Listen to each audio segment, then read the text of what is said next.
Namaskara and welcome to BIC Talks, a podcast brought to you by Bangalore International Centre, where we present conversations that move, inform, and encourage discourse.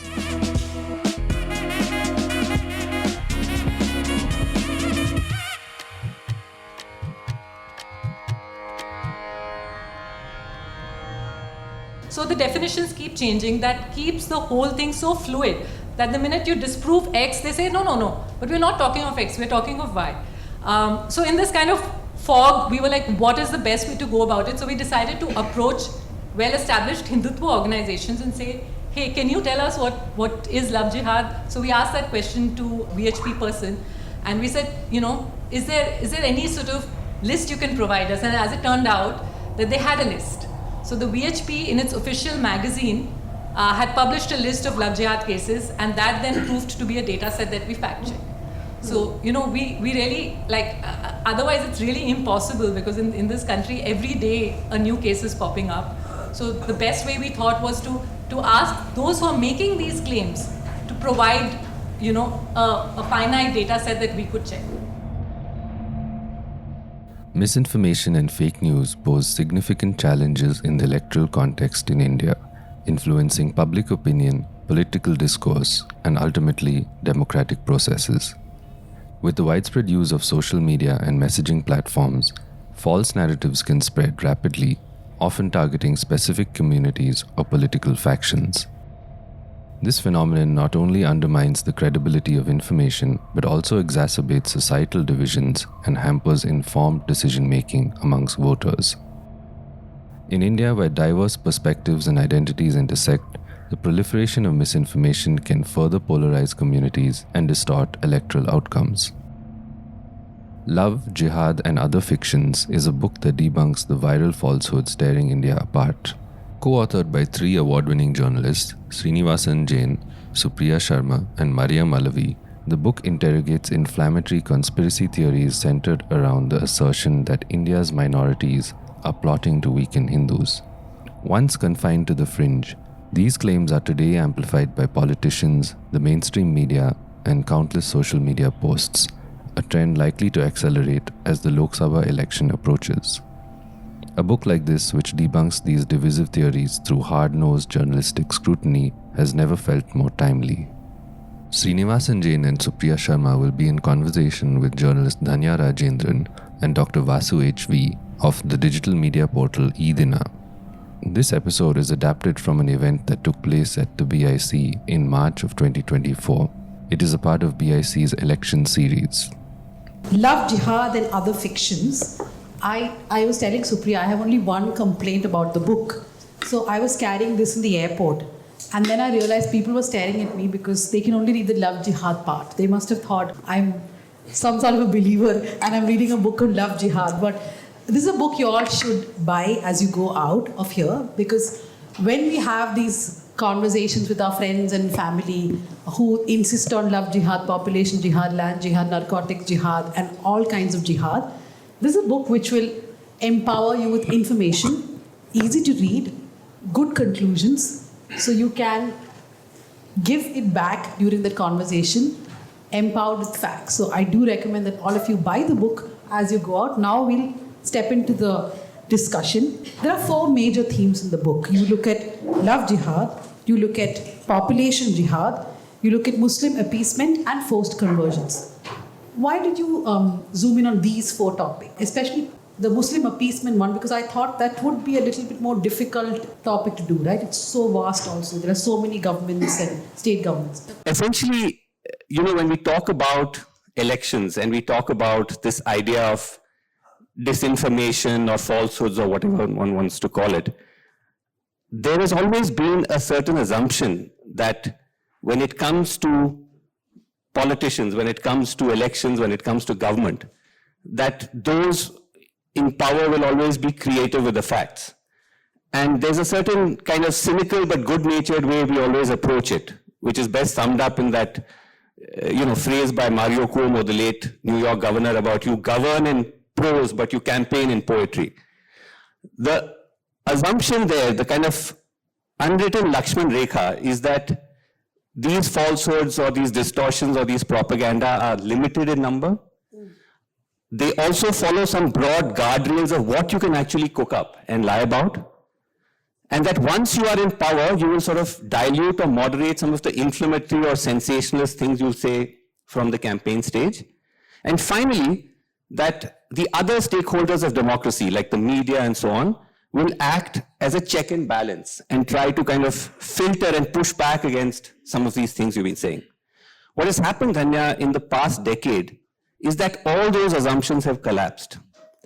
Under the regime, under this present regime, the Modi regime, at least in my 30 years of journalism, I've never seen such a volcano of falsehoods, from half-truths to propaganda to outright lies, cutting across all different forms, whether it's economic, whether it's to do with their own track record. What we focused on was the most divisive and dangerous aspect of it, where, again, talking about the earlier assumption that you will have certain guardrails about what you will actually invent. This idea that high-ranking political leaders, ministers, governors, MPs, chief ministers, have platformed the most extreme fringe theories of the Hindu right, essentially to construct this very divisive and harmful narrative that the majority is in danger from the minority, that nearly 1 billion Hindus are in danger from 200 million odd Muslims and 20 million Christians. The third is that having now come to power, there has been no moderation. This is not an election time phenomenon. This is 24/7. Many of these theories have been passed into law. So because we're in Karnataka, as we know, we had a BJP MLA, Gulihatti Shekhar, who claimed falsely that his mother had been converted to Christianity by a conversion mafia. The Karnataka government goes ahead and passes, largely on the basis of that, one of the most draconian anti-conversion laws in the country. And then, of course, there are a string of attacks on Christians and so on and so forth.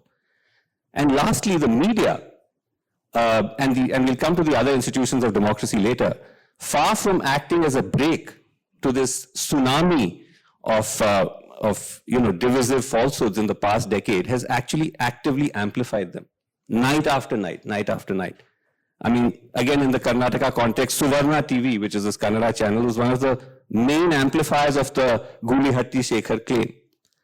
So I think this book was a reaction to this phenomena, where we are essentially political journalists. We are not doing the excellent work that fact checkers like Alt News and others are doing, examining WhatsApp forwards and so on. So our response was to the fact that we are now in an India where these sorts of theories and assumptions are being platformed at the highest level and are poisoning the communal well, are dividing, families and social groups apart from society. And so we thought we would pick, to us, what were the most virulent examples of it and put it in something a little more sort of enduring as a book, as opposed to I do it on TV, Supriya, reports for digital. And so that was really, in short, the idea behind it. Supriya, the first section deals with love jihad. This is something that we report on almost every day. And I sometimes wonder, how do we even put that phrase in a news copy, right? Because when someone's saying love jihad. So, for example, at the News Minute, we have a rule that whenever we write love jihad, it has to be love jihad and then say bogi. And then we have a definition that we have given for love jihad that has to be in every copy. But the point is, it's been repeated so many times that it has become part of vocabulary for most people. What was the most startling discovery for you? Because most of these cases you have reported or Scroll has written about. But even when you have gone back to a lot of cases, if you read the book, they've gone back to a lot of cases which were reported as love jihad to the couples who had become a matter of coverage, and to actually see what is happening with them now, and discovered in almost all cases that the entire reporting was false, reporting or the news which was spread about them. What was perhaps the most startling thing that you found as you went on this journey? Well, I'll just like to start by saying that I wasn't part of this book project initially. It really was Vasu and Mariam's idea, Sreenivasan and Mariam's idea. And I first heard about it, I was very excited. My response was, please do this book quickly because, I know lots of people I'd like to gift it to. And then in the course of their work on the book, I checked in with them, and at some point they wrote me in. So by the time I got into the project, they'd already laid out the outline, and they had done some work on each of the chapters. We were looking at the love jihad cases, and it struck me that we really need to go and probe patient zero case of love jihad, which is the first case of love jihad that surfaced, so-called love jihad or love jihad bogi, as you say. I know we just kind of tend to use this term now in this kind of indiscriminate way. This was in Kerala in 2009, where a case surfaced in the Kerala High Court, where two young women, 23-year-old MBA students, ran away from home. Their fathers went to the court, filed a habeas corpus petition, and the women then were forced to appear in court, and they appeared with their husbands. And they said that they were in love with their husbands, two Muslim men, and they had married voluntarily, willingly, of choice, and yet the court sent them to their parents' house. It noted, and it's there, and we sort of dug out all the case records, and it was very clear that the judges recorded that the women have said they don't want to even speak to their parents. But, and the term that the judges use is, in the interest of harmony, they have persuaded the women to go back to their parents' house, giving them a week's time, and when they do return a week later, they have completely done a U-turn, and they say they don't want to go back with their husbands. So it's pretty evident what may have happened in that week, and the judges actually, again in their order, record that, and they say, this is very surprising, but we need to respect the wishes of adult women. So what happened a week before? I mean, why is it that they didn't think that they needed to respect the wishes of those two women? So this case is what we probed in considerable detail. This was the first case that came on the official record where an allegation was made, which was splashed across papers in Kerala. That's where the term Romeo Jihad or love jihad actually first found mention in mainstream media reporting. And what we found in this case is very revelatory. I don't want to reveal too much. I hope you'll pick up the book and read about it. But just to say that case continues to be cited till date, also because it led to a pretty extraordinary Kerala High Court judgment where Justice Sankaran asked the DGP to probe whether there's a love jihad conspiracy afoot in Kerala. So that kind of opened the floodgates. And even after we've written this book, when we post about the book on social media, it's kind of, 5 times out of 10, the response that I get to my tweets is, but what about the Kerala High Court judgment of 2009? So to say that a lot of,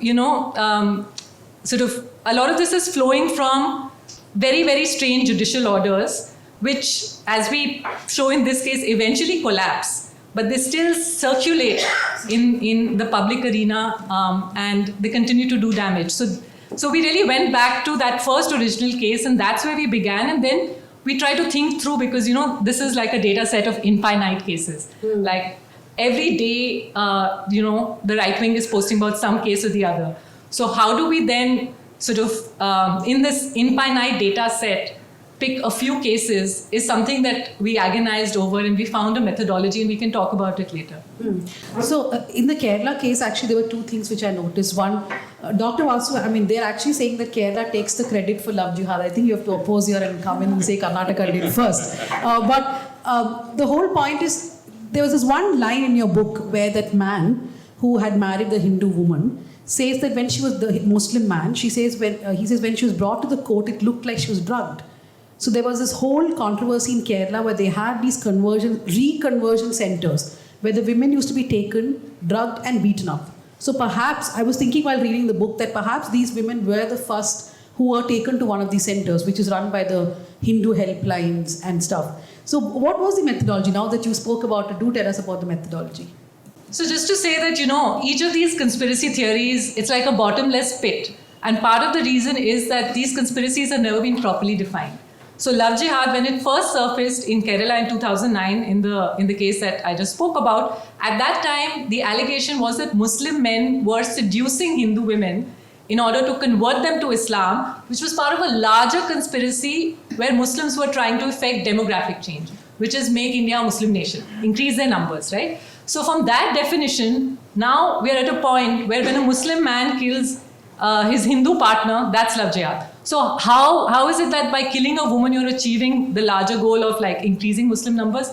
So the definitions keep changing. That keeps the whole thing so fluid that the minute you disprove X, they say, no, but we're not talking of X, we're talking of Y.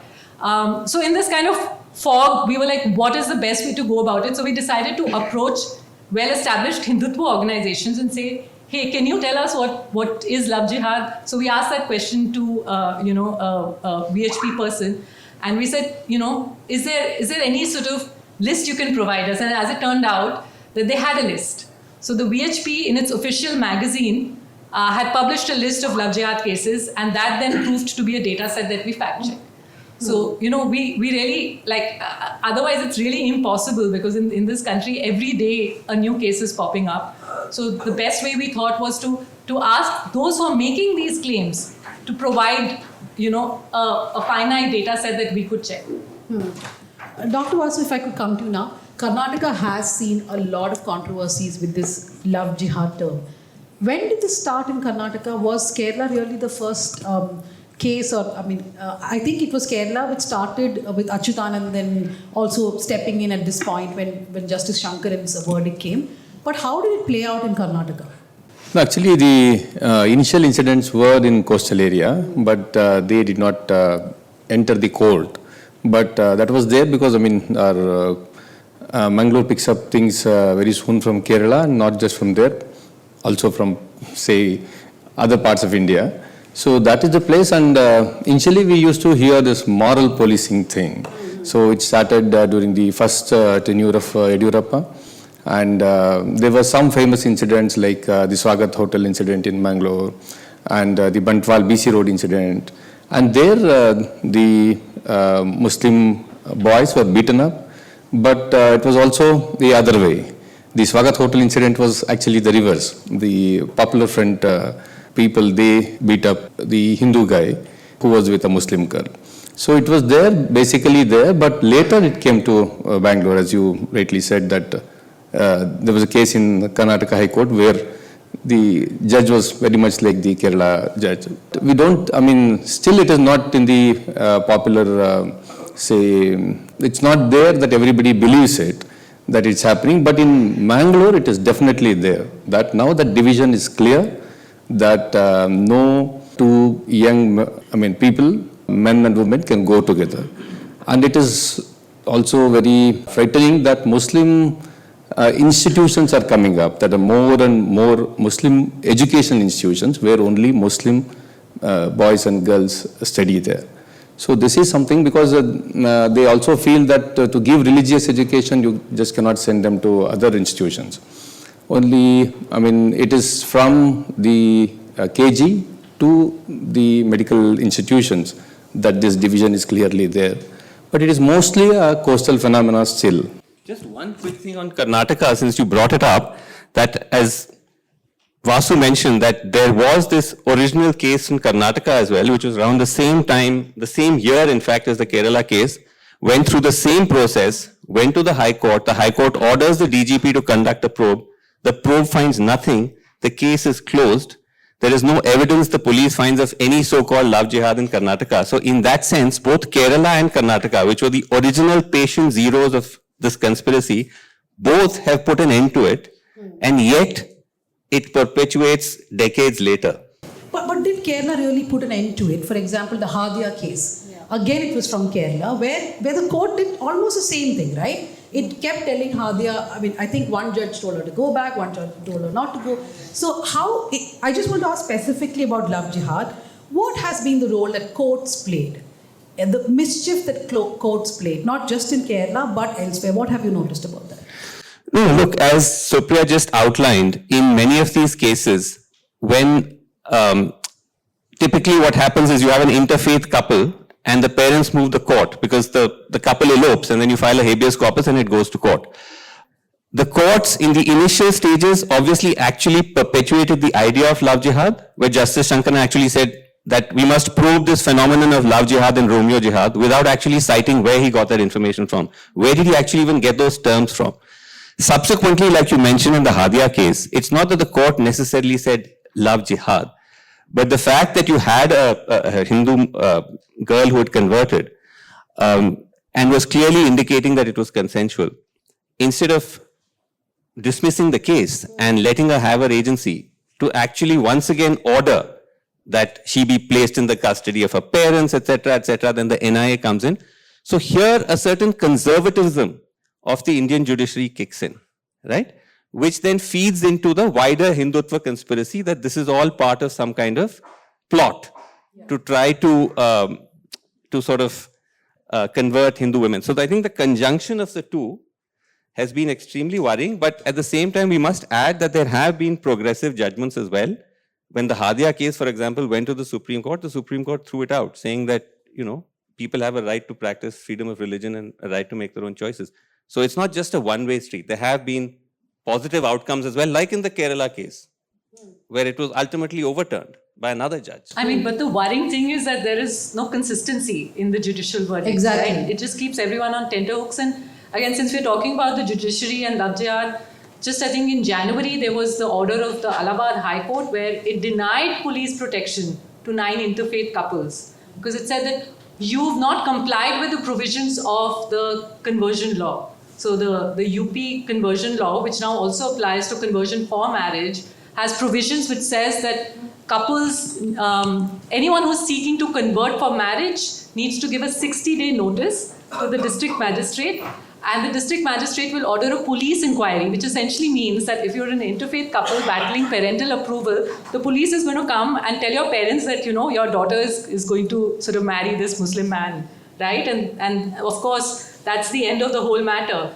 So the fact that these 9 couples somehow managed to escape that and get married and are now coming to court and seeking protection, and the court saying, you've not complied with the law, it just shows that the court is not a reliable protector of freedoms. And I just want to add that, again, this order, what I found very striking is that, let's admit it, like many of us have majoritarian privilege, and we think that none of this is going to touch us, that this, whatever is happening, even if we are liberals and we think this is absurd and it's ridiculous, we don't really pay too much attention to it because, again, this idea that how does it really impact my life?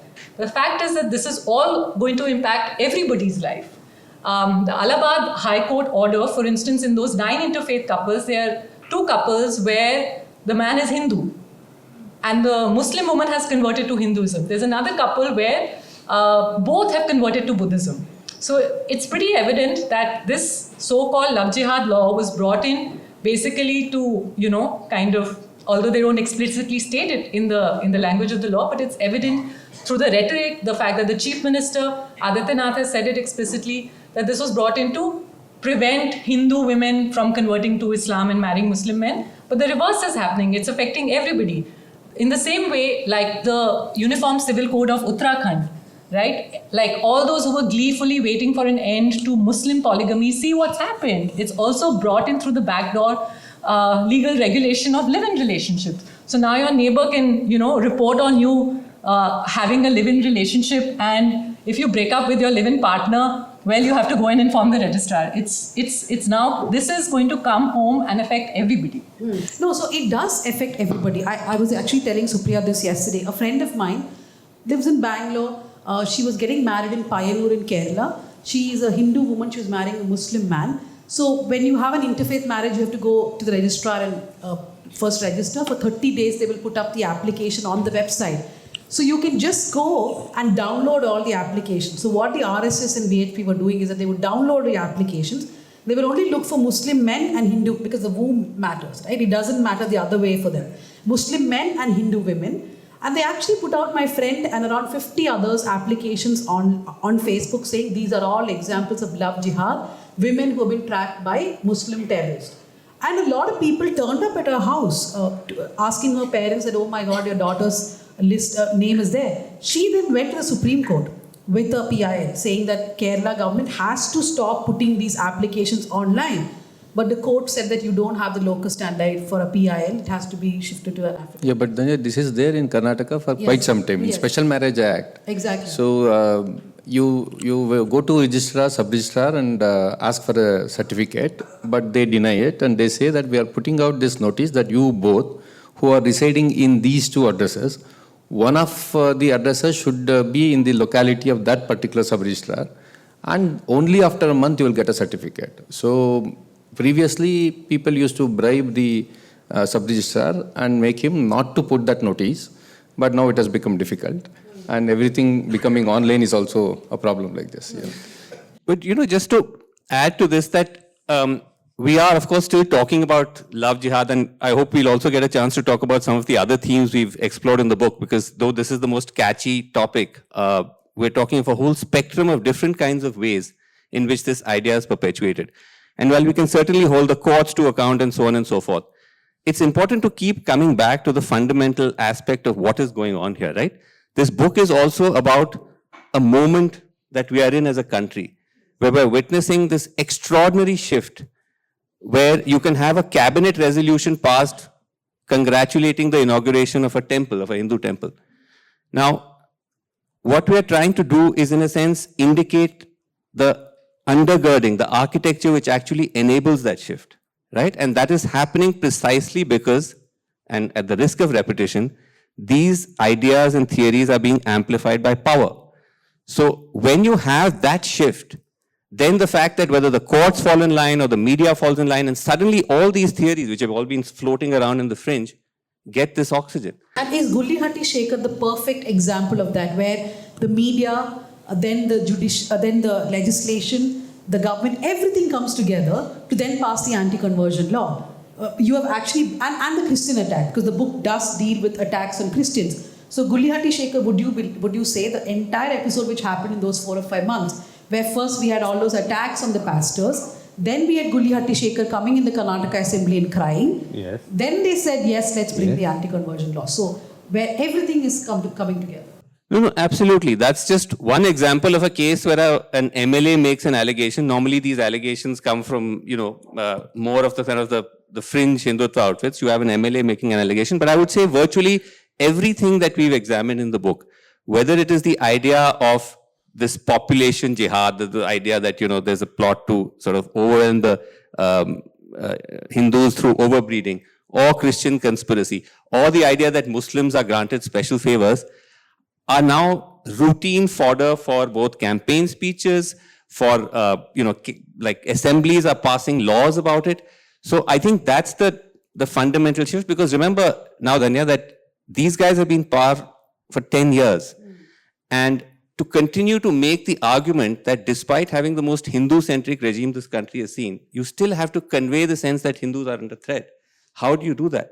And that's why you need to constantly perpetuate the sense of threat, of fear, of this, imagined enemy. Yeah, I mean, we just have to keep reiterating that all of these conspiracy theories are being amplified by top-ranking politicians, starting right from the Prime Minister. The Prime Minister has endorsed the Kerala story, which is a film on so-called love jihad. The Home Minister goes around saying that, there's land jihad. I mean, there's so many jihads we didn't even have a chance of getting into. The Assam Chief Minister, Himant Biswa Sarma, has come up with what I find is the most astounding claim, which is fertilizer jihad. So it's like routine now, and it's not even election time. It's like a steady drone. UP Chief Minister Adityanath he stopped short of saying Muslims are overbreeding, but he said that if one community continues to grow, it's going to create demographic imbalance, essentially population jihad. So virtually, like, the topmost political leaders of this country are responsible for the conspiracy theories that we are now debunking. Top-ranking politicians and top-ranking media. And I fear the shelf life of all this has become so long, right? For example, you were mentioning the Supreme Court did give Hadia her rights, and she went back and she lived with her husband. The story again took off 2-3 months ago. I don't know how many of you noticed, but the right wing was full on saying that Hadia got divorced and she got married again, and this is the second love jihad for her, and how she's trying to go live with her fathers. When we called her, she was like, yes, I got divorced, I got married again. What is anybody's problem? But this never stops. This has a very long shelf life, again taken up by politicians. So yeah, and generally everybody. But how do we really combat this? The book is one way of combating, but I feel like the volume from the other side is so huge that how do you actually combat this? So Supriya indicated that I'm meant to answer this question because this is not an easy question to answer. So, and we get asked this a lot. look, frankly, these are political fictions, right? It's not really our place as journalists to be able to take on something like this. In the ordinary course, there would have been many more media institutions that would have been taking this on. And collectively, if all of us in quote-unquote normal times, not in this time when 90% of the media is completely caved, had been pushing back, then you might have seen some kind of response. Like this may have led to some diminishing. We don't know. But today there's just a handful of us. There's these small islands of fact checkers. So it's simply beyond our remit. But again, as I said, the responsibility is no longer just solely with the media and so on and so forth in civil society when these fictions are coming from power. So you have like a political opposition. If they're really serious about, as they keep saying, opening this mohabbat ki dukaan and nafrat ka bazaar, then they should also go out and take these fictions on, because they have the, at least compared to us, they have the wherewithal, they have the pipelines, they have the manpower, they also have communication channels to be able to push back. But we don't see enough of that. We don't see enough pushback from the Election Commission. We don't see enough pushback from law enforcement. Because listen, these are, potentially these are statements that can invoke penal provisions, right? They violate hate speech laws, they violate laws pertaining to communal amity. Once in a rare blue moon, you'll see some, a case or an FIR that's lodged against A or B, and we know what happens to that. Once in a rare blue moon, you'll see, for example, recently the National Broadcasting Authority has penalized 4 or 5 of these news channels for perpetuating love jihad and some of these other, as Supriya said, this entire kind of buffet of jihads. But that's after thousands and thousands of hours of programming, you'll have an order about 4. So it's a very difficult question to address. But as I said, it's no longer just about us. It has to be everyone else who's concerned about what's happening to democracy, especially, I would say, our political parties stepping up. Yeah, actually, I think that, as Sreenivasan put it, it is not possible only for media houses to tackle it. We should break these barriers. I can just give an example of how we did it during 2023 election. You know about this Urigowda Nanjegowda thing. Urigowda and Nanjegowda are 2 Vakaliga fictional characters who supposedly killed Tipu Sultan. So this was picked up by everybody, and we got a tip from BJP AT cell that Mr. Prime Minister is going to speak this in Mandya. So we had to address it. So Basuraj, who is sitting here, so he actually created the first video in which he said Urigowda Nanjegowda took birth in 2017, October 27th in a BJP blog. So that is how we started the campaign. But that was not enough. At that time, Edina was not known to many people. We became famous only after we became astrologers and predicted the election outcome. So then we had to take that to Mandya. We pressurized some of the Vakaliga intellectuals to go and conduct press meets in Mandya, Mysore and Hassan and challenge the right-wingers that let us openly debate it. So then we made it a common sense in Mandya. And it so happened finally that the day when, the previous day of Modi coming there, they put out this arch of Urigowda Nanjegowda arch to welcome Mr. Modi, and there was a big protest. And in the midnight, they had to remove it. Even that was not enough. Even after that, ministers started speaking. Then people who are around that Vakaliga mutt, some of them went to Vakaliga Seer, the Nirmalananda Natha Swamiji, and told him that it is a disgrace to you that you are sitting quiet. Then he had to actually summon 2 Vakaliga ministers from previous government and told them that if you are continuing it, you will lose our votes and it should end. So there was a campaign like this. It started from our media house. We initiated that because maybe people thought that it is Urigowda Nanjegowda is real. But when Basuraju said, who also happened to be the president of Vakaliga Sangha Employees Association, you need such faces also to put out things. So I am of the opinion that we should actually run campaigns like this. which should, involve civil society movements. It should not just be confined to the media houses. I'm not for such boundaries at all, and I feel that we are biased and we are against the right-wing media ecosystem. We are not neutral. This is not the time to be neutral. So I don't think that love jihad issue can be the first one to start any campaign. Identify some soft issues first, target them most, and make it a common sense that whatever they say is lie, then come to the difficult issues. But are you sure Uri Gowda and Nanjegowda are not going to make a comeback? It may come back, but because BJP is sure that unless they cover south of Karnataka, Okaliga belt, they cannot rule Karnataka. So they are trying hard now that Mr. Gowda is also with them. They need some nostalgic thing also to catch hold of Okaligas. It will come back. Supriya, population, love jihad is more of a recent phenomenon, right? Population jihad, though the word may have not been used. Have you listed the number of jihads that are there? No, actually, there's a very interesting Twitter thread. We have a sequel that. Yeah. There's an interesting Twitter thread of all the jihads. One guy had listed everything. Around 30 are there, I think. So, fertilizer jihad was took the cake. Yeah. So, my question is population jihad, though the name perhaps was not used then, is one of the oldest tropes, right? That the Muslim population is just increasing a lot. I've seen that Scroll, for example, has written this multiple times. Whenever I search as to what is the truth about Muslim population, your 2 or 3 articles keep coming up. But the entire ecosystem is there, running this whole trope, right? What did you guys discover how does it work? What did you guys discover as you... Yeah, so as you say, population jihad, even though the term may be of more recent origin, the idea has been around forever, and it's been around since at least 1909. When an influential figure of the then nascent Hindu right movement prophesied that Muslims will not just overtake Hindus will turn extinct.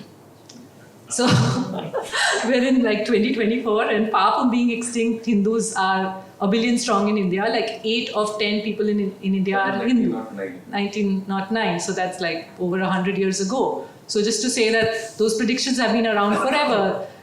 In 2003, when the BJP was in power at the center, the government actually funded a study which created this projection saying that by 2025, they created this chart saying that they use the term Indian religionists. Basically, they were including all religious communities other than Muslims and Christians, because these are religions that have originated outside India. They said that they've shown this graph, and they're saying that by this time, the Hindu population will be here, and basically making a prediction that very soon in 60 years, again, Hindus will become a minority community in India. And they based this, of course, on 2001 census figures. By the time the 2011 census figures rolled in, their graph, as you can see, was all wrong. I mean, within a decade, it was proved that they were incorrect, but they still maintain their stand in this, and they've, sort of not taken it back. And again, that maybe now there are no longer debates about projections, but the idea continues to circulate, as you said. For us, this was actually a relatively easy conspiracy theory to take on, because there's a lot of data. There's census data to look at, there are fertility rates to examine, and all of those point to the fact that, yes, Muslim fertility rates are higher than those of Hindus. Even now, contraceptive use among Muslims is lower than that of Hindus, but the rate of decline is much faster, which means in a few decades, we're not going to see this vast divergence. And most demographers predict that population of both the communities will stabilize by the end of this century. So it was actually an easy theory to take on, because we, had all these numbers at our disposal. We had data, and this is all government data. This is census data. The fertility rate comes from the National Family and Health Survey. So in that sense, it was something fairly easy to debunk. So in the book, there is a section where you speak about the Prime Minister's speech, where he said in Uttar Pradesh that we should have more electricity during Diwali and not during Eid. And you guys have looked at the electricity output and then realized that what the Prime Minister said, mostly as usual, is not true. So my question is, when it comes from the Prime Minister, right, some of these lies, which either is outright or not outright, how difficult does it then become to even disprove it? Because it's coming right from the top. Right. So actually, in that particular case, the Prime Minister played it a little cleverly. He sort of said ki hona chahiye at the same time. But Yogi Adityanath actually directly said that more electricity was supplied by the previous government during Eid compared to Diwali, which again goes back to the point that we were making earlier about the platforming of what may seem like a crackpot assumption.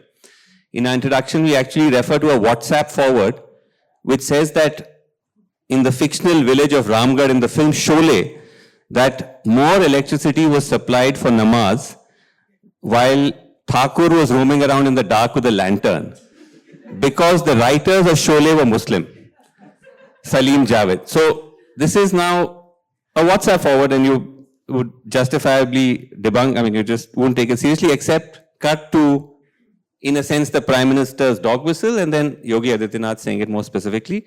And as you pointed out, in fact, Supriya did that data-heavy crunching to actually suggest something else, for which you can read the book. But it's true that, coming back to our wider point, that the idea of such,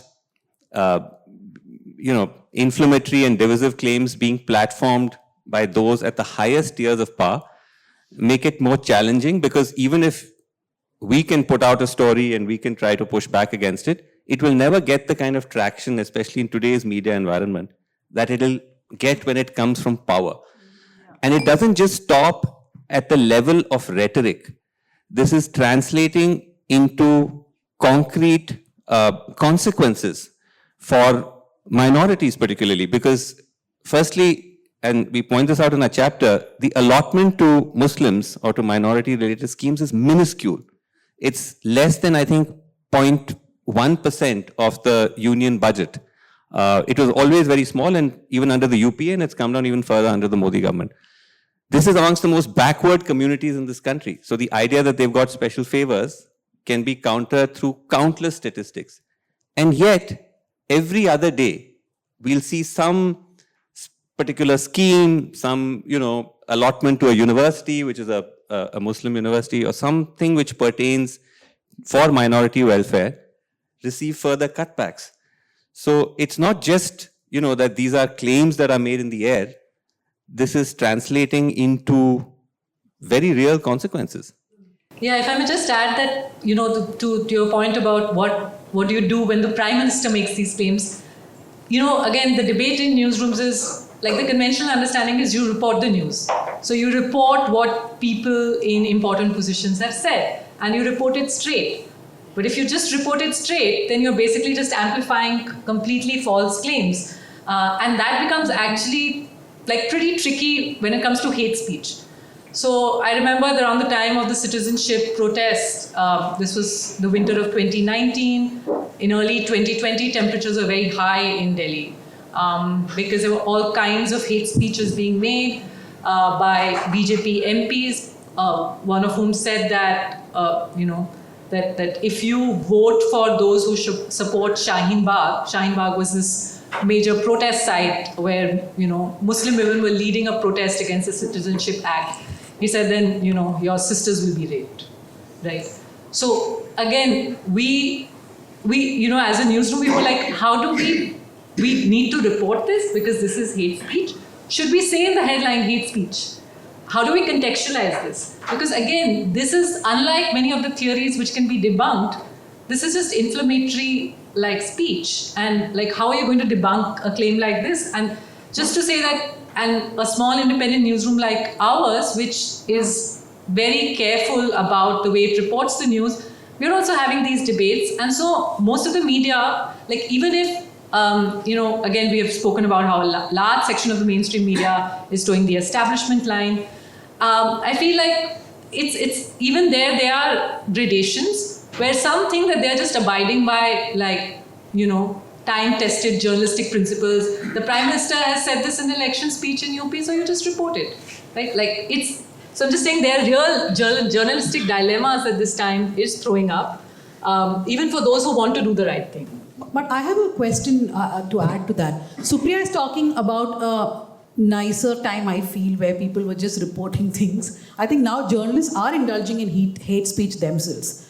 If you take Karnataka for an example, we have had so many news channels calling Muslims termites, and different words were used, right? And which is why they got fined. And I think parasites, that's the word they used. When the hijab controversy happened, there was clear hate speech. Termites was Amit Shah. Amit Shah, yes. Here it was Union Paris, Home yeah. Minister. Yes. So I think many media houses have gone a step ahead, and they themselves are generators of hate speech.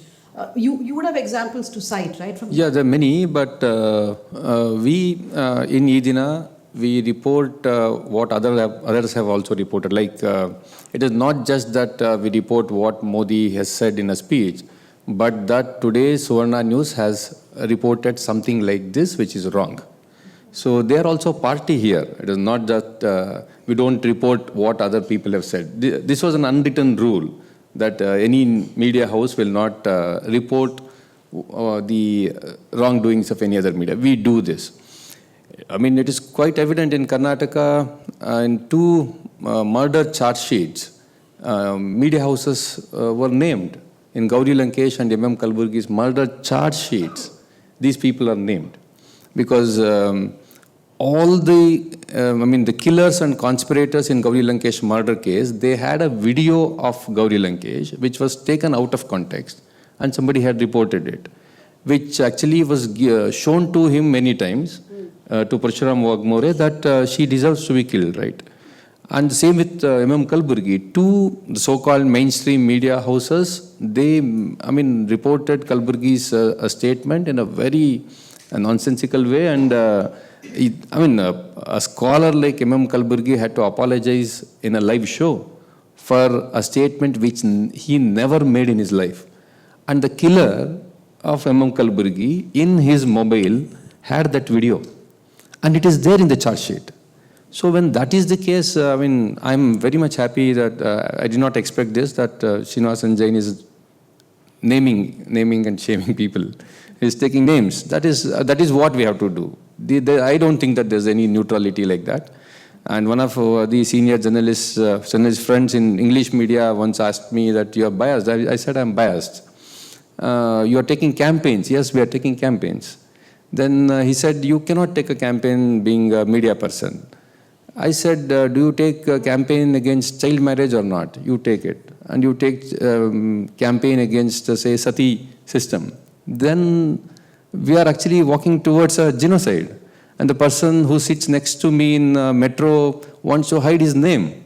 And this is the country, and we are sure we know what is happening, and you just want to be neutral. No, there's no neutrality. So we take campaigns. We do take campaigns. I must also admit that we work with them. But it is more and more frustrating if you go closer to them. In fact, the book has a lot of examples of how even they have brought in laws, and they have added to the ecosystem, right? Yeah. In certain small ways. But I'm not here to say that Congress and BJP are same. No, one is programmatic, other one is pragmatic. They may also say lies, but it is not that they have a program to do it. They're just for the sake of gaining something on some day, they'll do that. But that is not their program.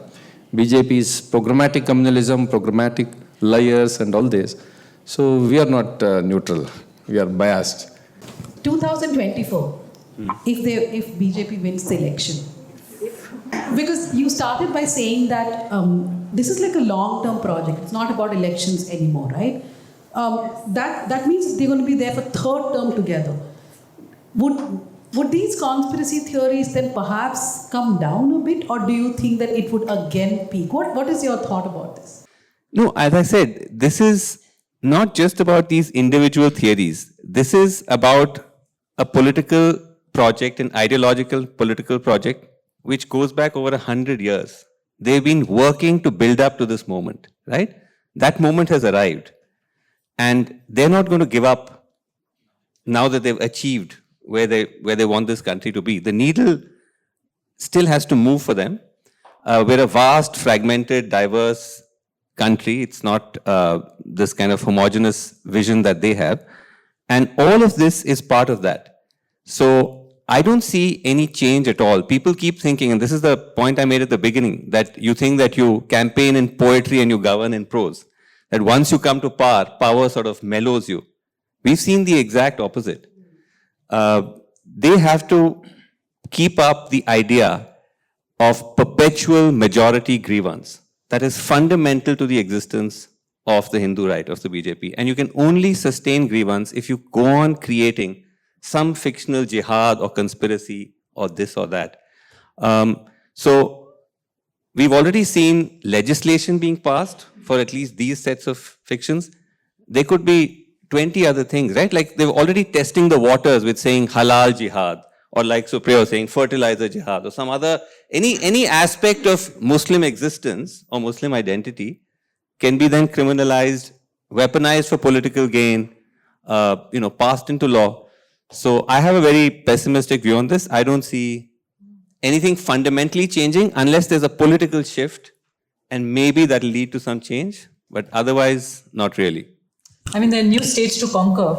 There's still, many places where the BJP is sort of, still struggling to establish its presence. So we still have many decades of work that will happen in these states, and this is the next frontier. They've already used these conspiracy theories to cement their votes in North India, in Western India. They're trying very hard in the South and the East. In fact, if you look at it, there's an entire list of jihad to do with food. I just thought jihad, halal jihad. There are so many. It's to do with everything that Muslims do, right? From their culture to food. Moving beyond this whole thing that Hindus are under attack, the Ram Mandir inauguration has also brought this whole other narrative of victory, right? Of Hindus being victorious, and this whole projection, the Prime Minister being on top of that victory. In Karnataka, yes, we have seen some sort of jubilation, and even in the other southern states. But for this audience here, who are from here, can you explain to us what is happening in the north? North Indian, go for it. Well, you're the one who went to Ayodhya.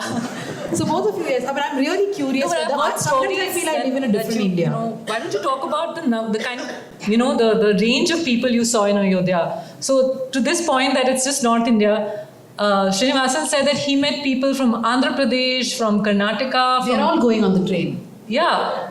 So that's kind of No, so I'd gone to shoot a documentary on the day of the inauguration. I was shooting the documentary on the day of the inauguration, and so the day of the inauguration itself, there was a kind of lockdown because of security, and then the next day, you couldn't actually enter Ayodhya. There was such a huge rush of people, and we were sort of talking to people, and somehow I had this assumption, maybe this is a little bit of leftover liberal delusion, that most of these people are from broadly in and around the north or Uttar Pradesh.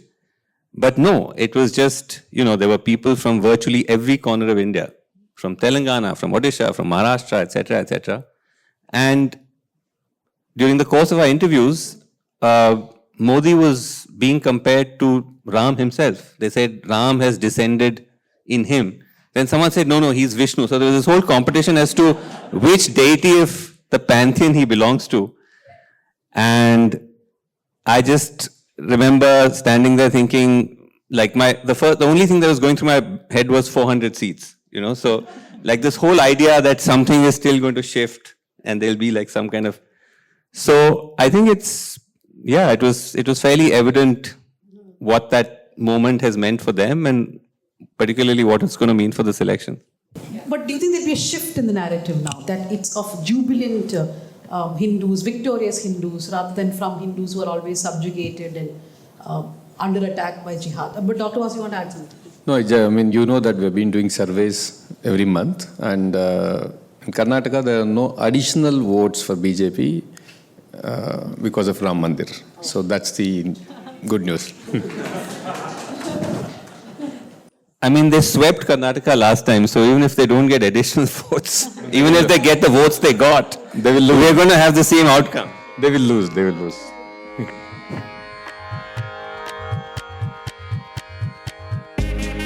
You have been listening to BIC Talks by Bangalore International Centre. If you like what you heard, do follow us on social media. Keep up with our programming by signing up for our mailer on the website, or leave us a review or rating on Apple Podcasts or iTunes.